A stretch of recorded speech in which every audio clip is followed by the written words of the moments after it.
Shalom, selamat hari Minggu buat kita semua. Kita mau mempersiapkan diri kita untuk beribadah pada hari ini. Sebelumnya kita bersatu di dalam doa.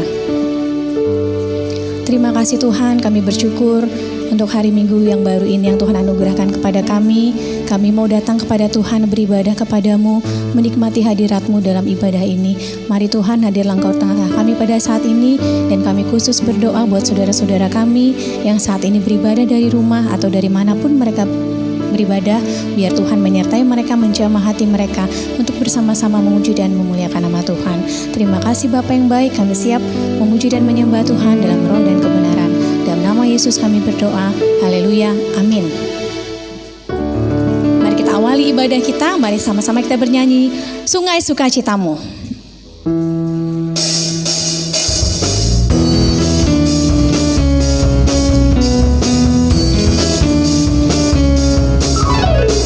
Sungai sukacitamu mengalir dalamku. Oh yes, yes, yes, yes. Anggur sukacitamu melimpah dalamku.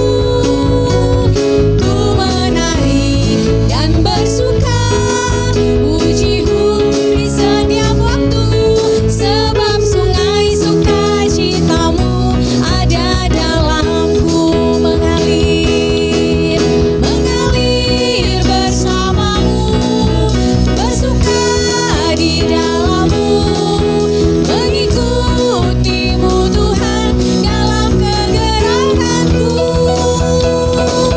melayanimu Tuhan di dalam sukacitamu, sebab hanya Tuhan yang membuat sukacitaku penuh.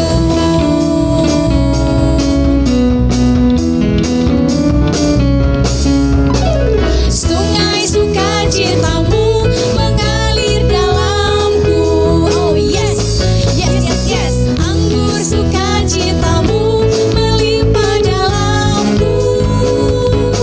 Ku menari dan bersuka, pujimu di setiap waktu. Sebab sungai sukacitamu ada dalamku. Mengalir bersamamu, bersuka di dalammu, mengikutimu Tuhan dalam kegerakanku, melayanimu Tuhan di dalam sukacitamu, sebab hanya Tuhan yang membuat sukacitaku penuh. Sebab hanya Tuhan yang membuat sukacitaku penuh. Sebab hanya Tuhan yang membuat sukacitaku penuh.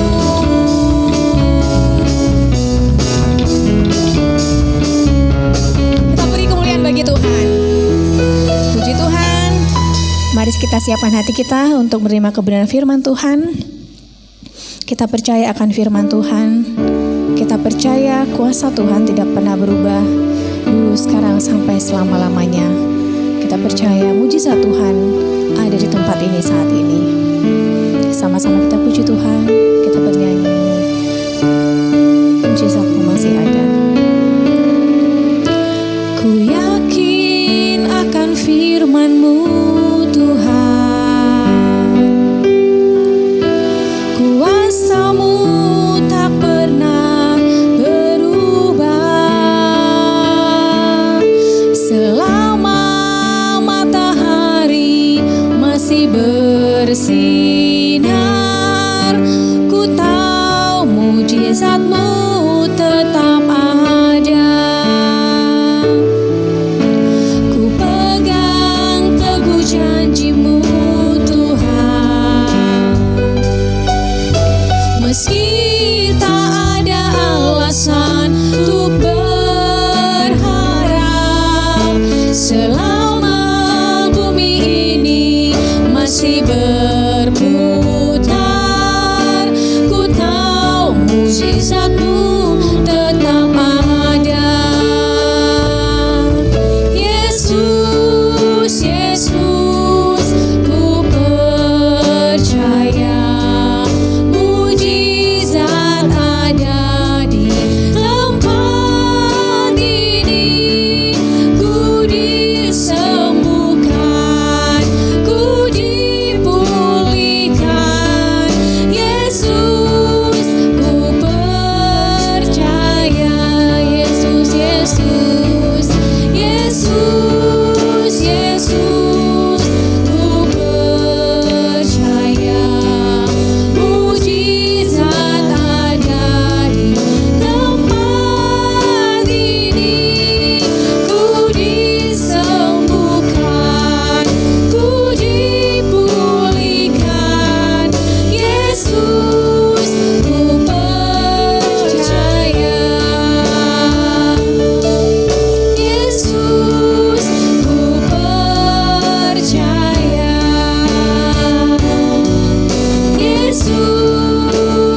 Mari kita berdoa, persiapkan diri kita untuk menerima firman Tuhan.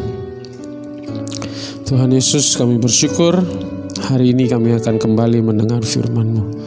Kau setia mengajar kami, Kau setia memberikan kekuatan kepada kami, memberikan jalan keluar, memberikan hal-hal yang baru untuk kami lewat firman-Mu.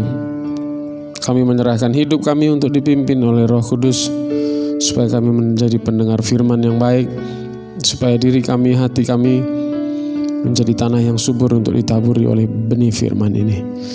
Dalam nama Tuhan Yesus Kristus kami berdoa, berterima kasih dan bersyukur. Amin. Shalom saudaraku, selamat hari Minggu.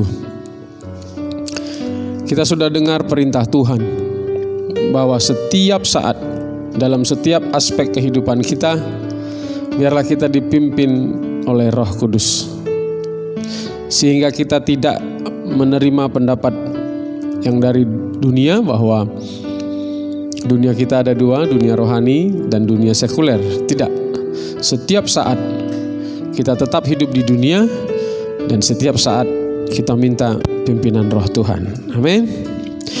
Nah, seperti yang sudah diajarkan kepada kita bahwa kita manusia itu terdiri dari roh, jiwa, dan tubuh.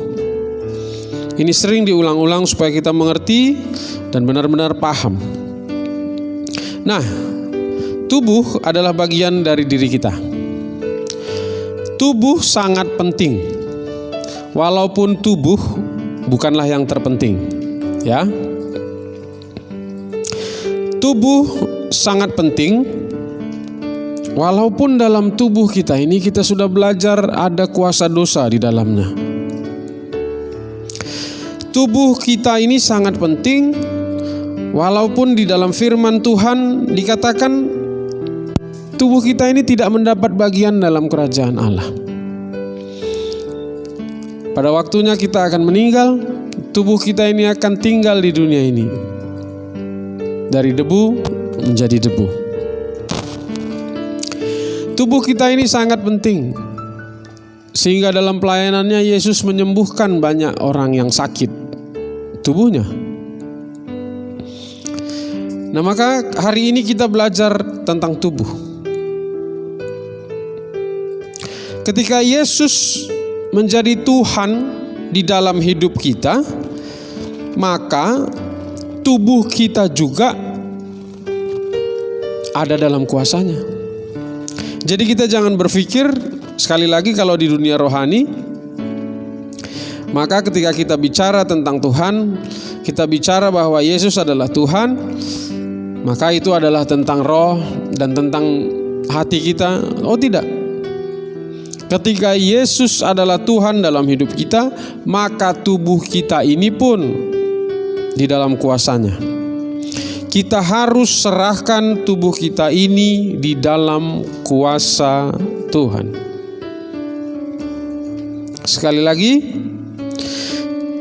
di dalam hidup kita, dalam pertobatan kita, dalam kekristenan kita, ada dua hal penting. Yang pertama, langkah pertama yang sangat penting yang harus kita lakukan adalah terima Yesus sebagai Tuhan dalam hidup kita. Itu yang pertama. Tapi langkah kedua adalah serahkan tubuh kita. Mari kita buka Roma 12 ayat 1. Saya akan bacakan kepada kita semua. Karena itu saudara-saudara, demi kemurahan Allah, aku menasihatkan kamu supaya kamu mempersembahkan tubuhmu sebagai persembahan yang hidup, yang kudus dan yang berkenan kepada Allah. Itu adalah ibadahmu yang sejati. Jadi sebagai orang Kristen, sebagai pengikut Kristus dan menyatakan Yesus adalah Tuhan dalam hidup kita, maka langkah yang pertama adalah terima Yesus sebagai Tuhan. Dan langkah yang penting selanjutnya adalah mempersembahkan tubuh. Kalau tidak, maka kita akan sulit berubah. Pertobatan kita akan seperti orang Kristen tomat istilahnya. Hari Minggu tobat, hari Senin kumat. Kenapa? Karena kita mengabaikan langkah yang kedua, yaitu menyerahkan, mempersembahkan tubuh kita kepada Tuhan.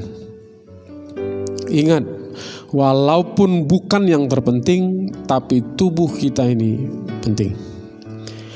Kalau dalam urusan tubuh, dunia ini luar biasa, sehingga kita tertarik dengan dunia ini. Karena bagi dunia ini tubuh adalah yang terutama. Sekali lagi, bagi dunia tubuh yang terutama. Kita semua bisa lihat, dari ujung rambut sampai ujung kaki, lengkap perawatannya disediakan dunia ini.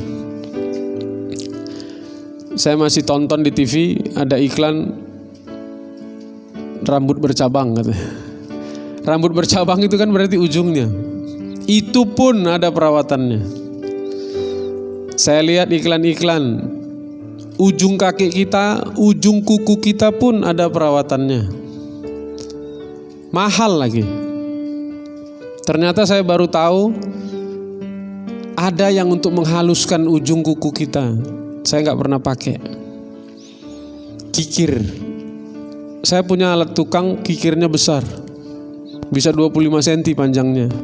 Dan itu ternyata nggak bisa untuk kuku. Udah disediakan khusus untuk ujung kuku kita, itu ada kikir khusus. Itulah dunia. Jadi dari ujung rambut sampai ujung kaki, semua untuk merawat tubuh ini, dunia ini sediakan lengkap. Apalagi yang dunia bilang, orang bilang lagi ngapain?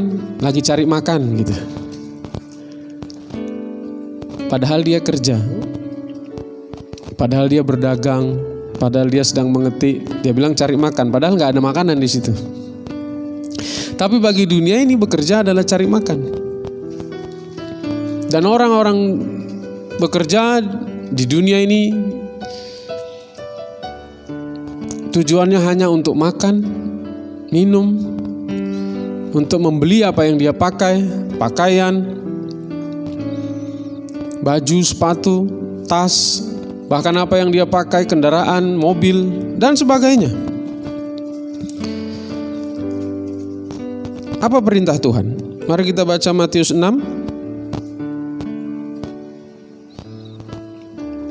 ayat 31.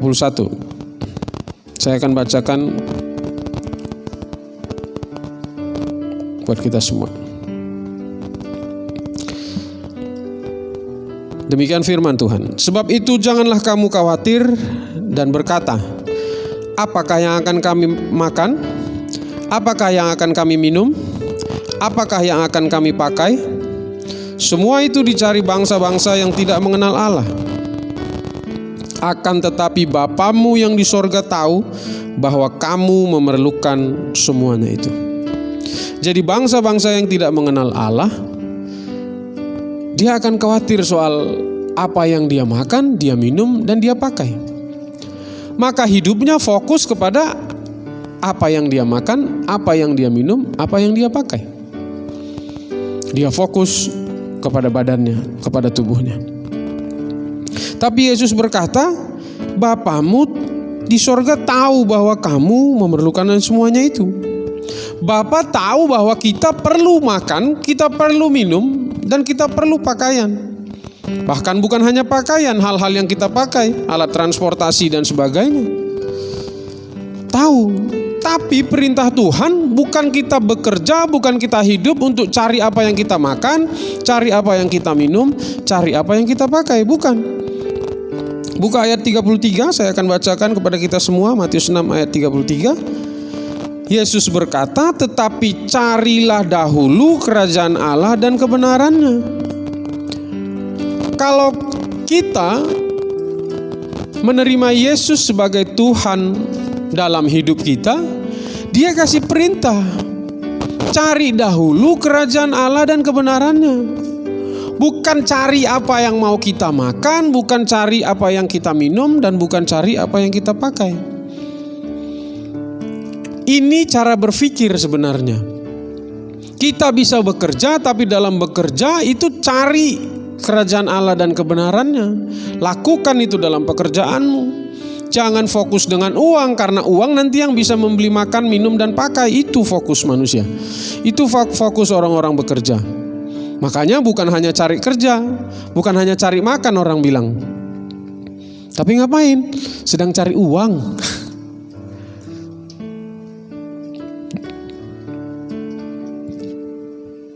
Kita belajar. Tubuh kita ini penting, tapi bukanlah yang terpenting. Yesus sudah berkata, yang terpenting adalah cari dahulu kerajaan Allah dan kebenarannya. Karena apa? Karena semuanya itu akan ditambahkan kepadamu. Itu janjinya. Perintahnya jelas, cari dulu kerajaan Allah dan kebenarannya.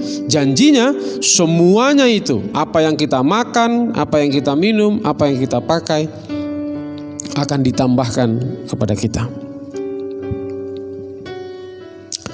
Sekali lagi, tubuh kita ini harus dipersembahkan. Bapak Ibu harus ingat, persembahan itu gak bisa balik sama kita. Kalau kita memberikan persembahan, apa kita harapkan balik? Tidak. Tidak akan dikembalikan. Sama seperti perjanjian lama, ketika korban itu dibakar, maka habis semuanya jadi abu. Nah sama. Begitu kita sudah serahkan tubuh kita kepada Tuhan, maka kita jangan ambil kembali. Jangan menjadi penguasa dalam tubuh kita lagi. Biarlah Tuhan yang menjadi penguasa dalam tubuh kita. Dan dengan konsep pemikiran ini, maka sesuailah firman Tuhan yang tertulis di 1 Korintus 6 ayat 19. Saya akan bacakan. Demikian firman Tuhan. Atau tidak tahukah kamu bahwa tubuhmu adalah bait Roh Kudus yang diam di dalam kamu? Roh Kudus yang kamu peroleh dari Allah. Dan bahwa kamu bukan milik kamu sendiri. Jadi kita, tubuh kita ini bukan milik kita sendiri. Kalau Tuhan berkuasa dalam hidup kita, maka tubuh kita ini dipercayakan namanya, dipinjamkan. Sebenarnya ini miliknya, tapi kita pakai. Sama seperti misalnya kita memakai kendaraan dinas kantor, itu bukan milik kita, tapi kita bisa pakai. Tapi kita harus gunakan sesuai dengan perintah yang memilikinya, betul ya? Gak bisa suka-suka kita. Nah itu maksudnya bahwa kamu bukan milik kamu sendiri. Kita bukanlah milik kita sendiri. Dengan tubuhlah kita berinteraksi dengan lingkungan. Dengan tubuhlah kita berinteraksi dengan orang-orang. Dengan tubuhlah kita melakukan apa yang Tuhan perintahkan kita lakukan. Lewat tubuh kita lah kita bisa mengasihi orang lain. Tapi hari ini ada pelajaran penting. Ada yang namanya panca indera dalam diri kita, betul? Sering disebut panca indera ini jendela jiwa kita. Panca indera kita ini pun penting kita persembahkan kepada Allah. Contoh yang sederhana, telinga kita. Seperti firman di Roma 12 ayat 1 tadi.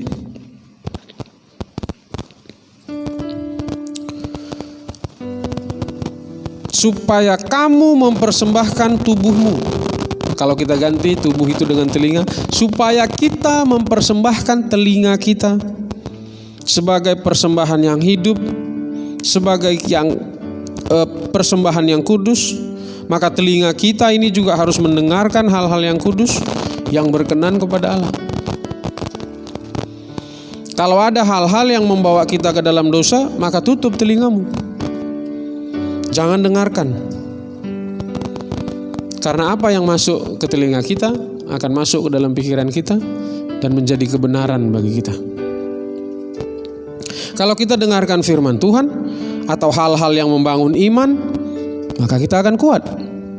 Itu salah satu cara mempersembahkan telinga kita kepada Tuhan. Kalau kita dengarkan pengetahuan-pengetahuan yang baik buat kita, maka kita akan pintar, kita akan maju dalam pengetahuan kita. Tapi kalau kita dengar hal-hal yang bisa membawa kita ke dalam dosa, itu akan membawa kita ke dalam dosa. Ada juga mata.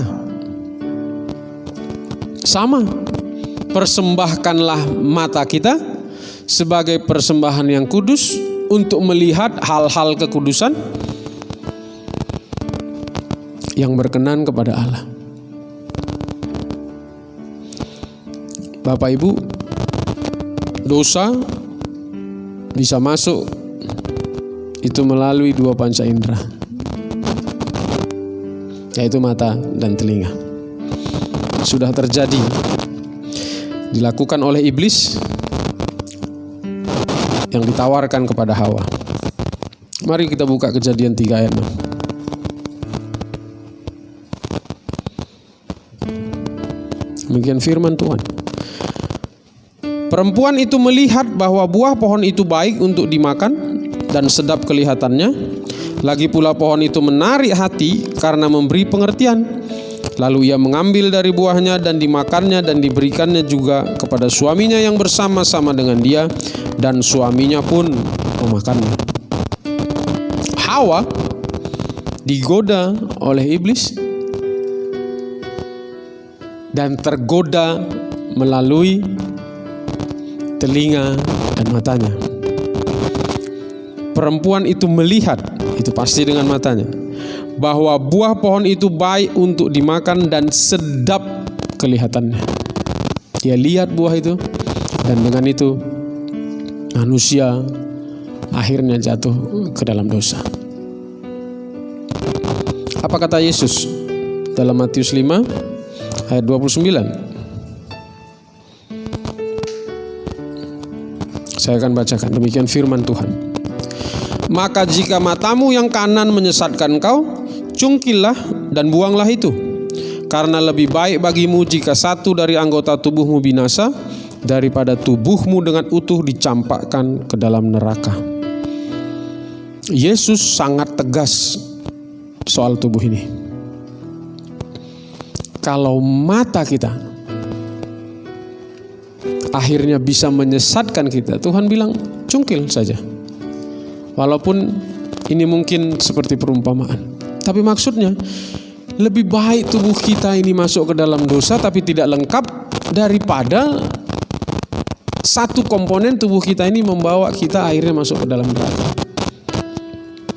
Sama seperti Hawa tergoda lewat telinga dan matanya, kita pun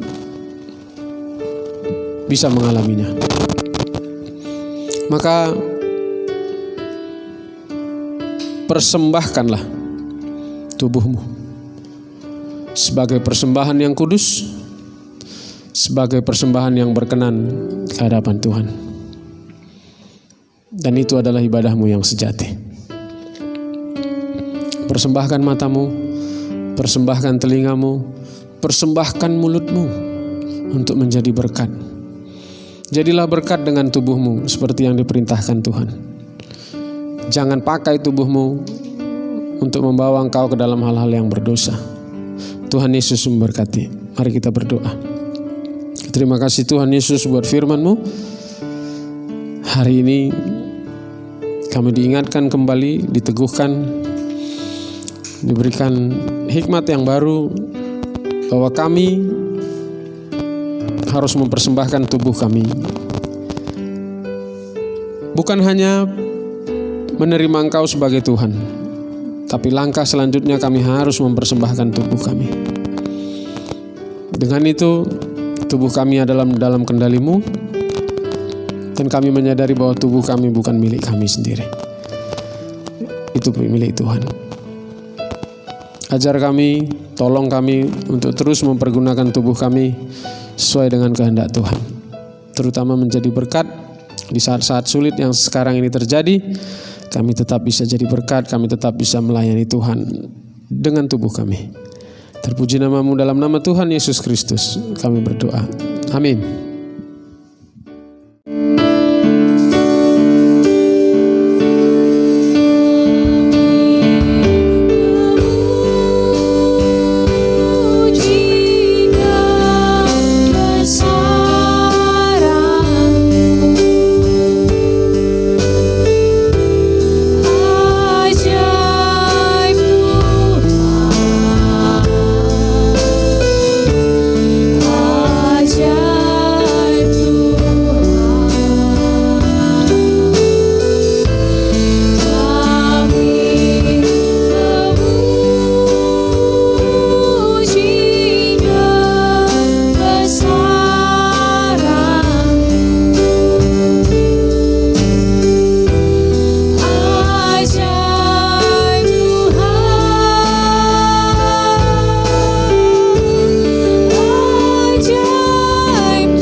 dalam hidup kami. Kau Allah yang setia, yang selalu menyertai kami, memberkati kami. Tuhan Yesus, terima kasih buat firman-Mu. Kami serahkan hidup kami, bukan hanya tubuh, jiwa kami, tapi roh kami juga serahkan dalam tangan Tuhan. Hari ini kami belajar tubuh kami harus persembahkan padamu. Kaulah pengendali satu-satunya dalam hidup kami. Kami sering salah ketika kami mengendalikan hidup kami. Dan hari ini lewat firman-Mu kami diteguhkan, kami harus mempersembahkan tubuh kami sebagai persembahan yang hidup, yang kudus dan yang berkenan di hadapan Tuhan. Biarlah itu bisa kami lakukan. Tolong kami melakukannya Tuhan Yesus. Dalam keadaan yang baru ini, walaupun keadaan belum baik dalam mata kami, tapi kami percaya Kau tetap melindungi kami dan menuntun kami, memimpin kami, melakukan aktivitas kami yang sesuai dengan kehendak Tuhan. Kami pergunakan tubuh kami untuk jadi berkat dimanapun Tuhan menempatkan kami. Kami mendoakan umat-umat Kristen dimanapun berada di Indonesia ini maupun di seluruh dunia. Biarlah kami mempergunakan tubuh kami jadi berkat bagi orang-orang lain, dan kami percaya akan terjadi perubahan besar dalam bangsa kami dan bahkan dalam dunia ini ketika orang-orang pilihan-Mu, umat-umat-Mu melakukan tugas dan tanggung jawabnya sesuai dengan yang Tuhan perintahkan. Terima kasih Tuhan Yesus, kami berdoa buat keadaan bangsa ini dalam keadaan yang baru ini. Virus tetap ada. Kami berdoa Tuhan, biarlah semua dalam perlindungan-Mu. Berikan hikmat, kemampuan kepada pemimpin bangsa ini. Orang-orang yang Tuhan percayakan mengatur bangsa ini, supaya semuanya bekerja, tetap mendatangkan sejahtera, keamanan bagi bangsa kami ini. Kami mendoakan Tuhan Yesus, seluruh dunia, di mana Tuhan bisa memakai orang-orang, siapapun, para ahli, dokter, untuk menemukan vaksin dan obat untuk virus yang sedang melanda di dunia ini. Kami bersyukur Tuhan, kami tetap dalam perlindungan-Mu. Semua keluarga kami tetap dalam perlindungan Tuhan. Kami serahkan semuanya, karena Engkaulah pelindung yang sempurna bagi kami. Sebentar ibadah ini akan berakhir, kami akan menerima berkat-Mu. Mari saudaraku yang terkasih dalam nama Tuhan Yesus Kristus, arahkan hatimu, angkat kedua tanganmu, kita akan menerima berkat dari Tuhan. Kau sudah mendengarkan firman Tuhan, perintah Tuhan pada hari ini. Persembahkanlah tubuhmu kepada Tuhan. Jangan kau yang sepenuhnya memegang kendali atas tubuhmu, karena dalam tubuhmu, dalam dagingmu ada kuasa dosa yang bisa mencuri hidupmu untuk membawa ke dalam dosa. Persembahkanlah itu sebagai bait Roh Kudus. Maka Tuhan akan menetapkan kau sebagai umat-Nya yang kudus. Tuhan akan melimpahi engkau dengan kebaikan dalam buah kandunganmu. Tuhan akan memerintahkan berkat ke atasmu di dalam lumbungmu dan di dalam segala usahamu. Diberkatilah engkau di kota dan diberkatilah engkau di ladang. Diberkatilah hasil bumimu dan hasil ternakmu. Diberkatilah bakulmu dan tempat adonanmu. Tuhan akan mengangkat engkau menjadi kepala dan bukan menjadi ekor. Kau akan tetap naik dan bukan turun. Dalam nama Tuhan Yesus Kristus kita yang percaya menerima berkat-berkat ini, kita sama-sama katakan amin. Selamat hari Minggu, Tuhan Yesus memberkati.